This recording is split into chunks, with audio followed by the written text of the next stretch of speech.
Curtis Jackson, he broke into the music industry as a multi-platinum rapper in 2002, but now he's broadened that and become an entrepreneur and a philanthropist, is getting ready to release another rap mixtape, and he's here today to talk about that and one of his newest ventures. You're breaking into the home audio business. Right. Tell me about that. Well, SMS Audio is a project I worked on for a while. I had an experience in that actual category that I hadn't had in any other territory. But I'm happy it happened because I had a license agreement that didn't fall through properly, and I don't want to just put my likeness on products that I don't actually stand behind. Why was it important for you to actually buy into the company? I imagine, once again, you said you had a licensing fee. You could have just gotten 7% fee off of everything that you sold, but you wanted to own. Right. It's important to be a part of the development process, and it allows me, you know, input to say yes or no to certain things that we actually create. A lot of people coming out with headphones. Dr. Dre and Jimmy Iovine just had a cash windfall with their. How are you going to set yours apart? Well, it's the headsets that we launched with have a technology that none of those headsets actually have. You know, we use a clear technology as a 16-bit wireless, lawless technology that allows you to move about 50 feet away from the source of music without losing any high-fidelity CD sound quality. So the difference between that and some of the other things that you see are wireless on the actual market is they're utilizing Bluetooth that was created for telecommunications, and the sound quality is a lot less.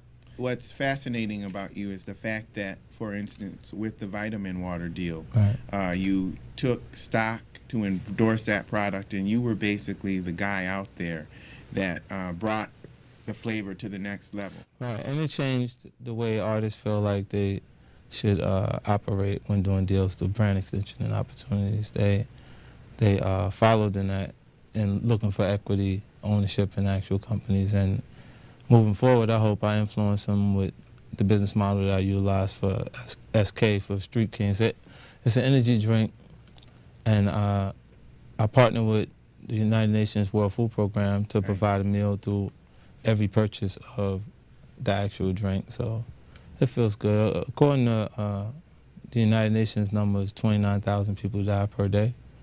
So I started with Africa. Obviously, that's the biggest issue.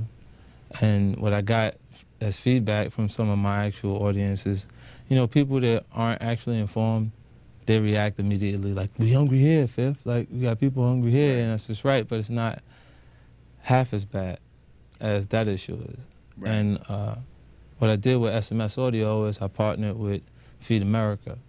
So with the purchase of every headset distributed domestically through SMS, there'll be 250 meals provided for each purchase. And this is a new model. You're really looking at this as kind of a part of a profit, non-profit. Right. It's conscious capitalism. Okay. According to World Bank numbers, 1% of business would alleviate all extreme poverty around the world. But we have to create a template. They have to see successful projects or successful companies that come out that have this type of philanthropy connected to it. What inspired you to do this, 50?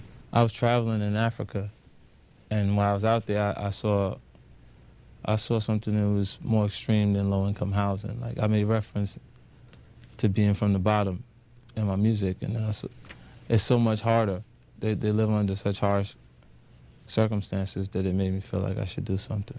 And as you move forward, you're breaking back into the music industry. Not that you ever left, but you do have a mixtape coming out. It's been harder for not just yourself, but for a lot of artists to sell 1 million records because of the landscape. What is the solution? Well, we're not losing any interest. There's no loss of interest to quality material, to good music. You know, you hear playing in the nightclubs. I just mean the digital download. Right, just that factor. Now that 70% of the actual music is being consumed online, they have the option to steal it online or to buy it online. Right. So how do you fix that?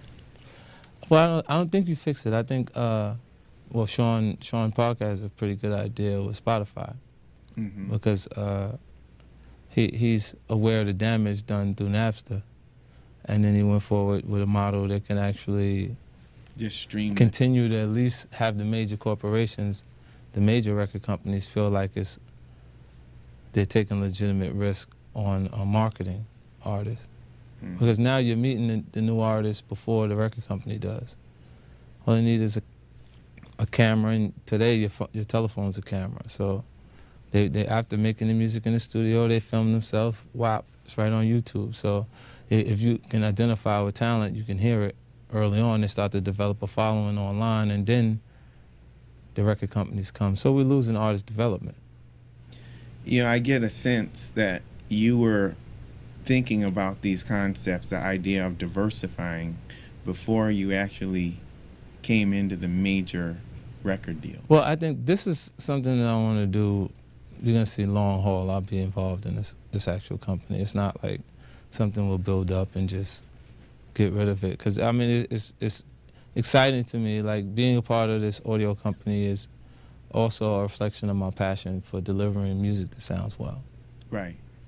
And to sit here and listen to you, you can see the evolution from that first mixtape. Yeah, you know what? The mixtape, this is what I run into every time I have an interview or I go somewhere, is you become the music when you launch something. Whatever you said on the song, that's who you are. There's no other references to you when you're a new artist. Right. And because my first effort on Columbia was Power of the Dollar, and it had aggression in the actual CD, it translated the strongest because it's been the consistent thing. Because I was writing material that reflected the environment that I grew up in. And you were the most dangerous man in the music business. Because of the environment being that dangerous where I come from. Right. I was interpreted that way. And then gradually, when the first record came out, Get Rich or Die Trying, and it becomes the largest debut in hip-hop album and goes on to sell 12 million copies, a fool will change something when it's not broke. So I was consistent with that messaging. And, you know, now I can offer something different and, you know, reveal my true intentions in different ways. That's why the Street King Project and SMS Audio, the give back component is there. I'm supposed to be the bad guy. So where's the good guys? Where's their effort to fix this? Right. And does that frustrate you at times? You know, no, I just understand. Idea of being stigmatized, but then when you look at what you're doing, it's a no. There's negative points and positive points. There's points where people don't play with me because of that. And it allows the business to flow a lot easier. You know, the things that they would, you know, do to some people, they just don't bother to do it. They just say, I'd rather not, you know, do that. Yeah. And as I really watched you closely as you continue to grow, do you see yourself becoming a billionaire one day? Yes, but I'm not really focused on it because it takes some time. The question was, do you see yourself doing it? I can see myself continuing success. So, at what rate? You know, I'm just not like, that's not my focus right now. I felt like after you accomplish enough, I'm already a billionaire compared to where I come from. You know, I don't generally see things that I can't have. Like, it's an option. Like, when I look at Home and Exquisite Living, it was just a choice. I could have had that instead of the home that I bought in Connecticut, or I could have had that car instead of the 3 cars that I decided to have. So it doesn't feel like it's necessary. And you can have 18 bedrooms and you're still only going to sleep on 1 bed. You find that out after you have 18 bedrooms, because the ambition will lead you towards wanting those, you know, the biggest possible things for yourself in life. And when you, one more question here, and when you reach that level and you start to move into the world that you moved into as a CEO and a mogul and somebody that thinks more about ownership, is there another level of lessons that you learn? Of course, you start to think about what you're genuinely after, and that's happiness. You know, so I'll always pick a new goal and move forward in different ways. So I think ambition is a tunnel that you run through that doesn't end. I think it'll always provide new things. Like Brian, my partner, he's accomplished so much that I was lucky to get him. You see what I'm saying? Yeah, it's venture like capitalist, consumer products, right. Harvard guy. That's right. You see me? I'm thinking like a Harvard guy. Smart enough to go get him. You know? Well, you could teach the Harvard guys a few things yourself, I think. Instincts in different places, you know, and just knowing how my actual audience responds to things immediately. It's perfect.